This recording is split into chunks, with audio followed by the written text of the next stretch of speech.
Have you tasted this unripe plantain and ripe plantain beans porridge? It looks so delicious and tasty, so feel free to try it out. Hey guys, in this video I want to make plantain and beans porridge. Yeah, so I've already added my plantain into the beans. So what I'm going to be adding now is my blended pepper and onions.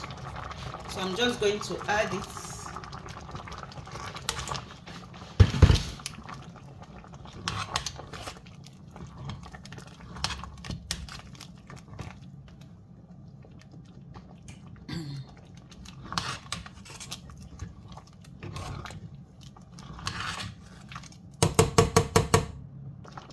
So I'm going to be adding some salt, and also going to be adding my non-cube powdered non-cube.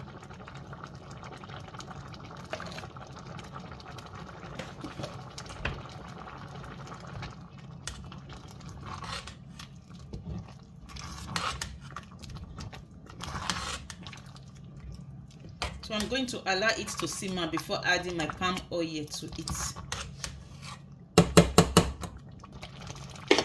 At this juncture, I'm going to be adding my crayfish. I'm going to add 3 tablespoons of my crayfish to it.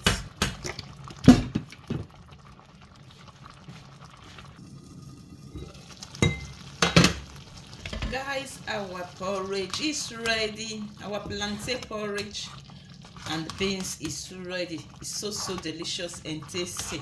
So I added some unripe plantain and some ripe plantain. So the ripe one look as if it just melted into the beans. Yeah. Yeah, all the way it's still good, to make it so look so delicious and tasty. Yeah. So the recipe is very simple. Feel free to try it out. Ripe plantain and unripe plantain beans porridge. Thank you also so much. See you guys on my next video. Bye.